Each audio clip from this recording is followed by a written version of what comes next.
এই জ্ঞানটা হচ্ছে বুদ্ধিতে।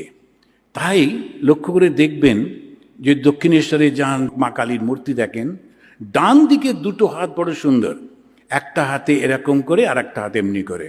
বর অভয়, অভয় দিয়ে বলছেন ভয় কেন, আমি তো মা, তোমাদের কিসের ভয়? আর বর বলছেন কি চাই বলো, যা চাইবে তাই তোমাকে দেব। কিন্তু ওই মায়েরই বাঁ হাত দুটো অন্যরকম, একটা হাতে খড়গ ধরে আছেন আর একটা হাতে একটা কাটা মুন্ড, একদম অন্যরকম। এই ডান দিকে একরকম, বাঁ দিকে একরকম। যখন জগতের সমস্ত কিছু চাই, মা পরীক্ষায় পাশ করিয়ে দাও, মা চাকরি দাও, মা এটা দাও সেটা দাও, তখন ওই ডান দিকে। কিন্তু যেই বলবে মা আমায় মুক্তি দাও, তখন আসতে হবে বাঁ দিকে। এই বামা কালী বাঁ দিকে যিনি আছেন, তিনি ওই খড়গটা কাউকে কাটার জন্যে না, অহংকারটাকে কাটার জন্যে।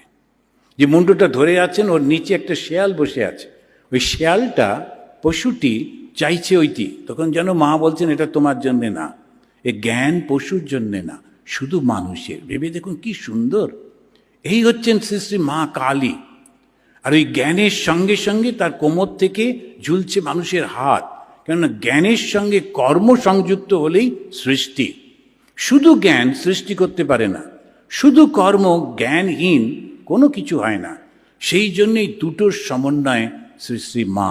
আর তিনি হচ্ছেন প্রকৃতি, এত বড়, তাকে ঢাকবো কি করে, তার থেকে বড় তো আর কিছু নেই, ওই জন্য তাঁর বসন নেই। আর এই মা কালীকে ভগবান শ্রীরামকৃষ্ণ পুজো করছেন যাতে জ্ঞানের উন্মেষ হয়। শক্তি হচ্ছে সেই জ্ঞান।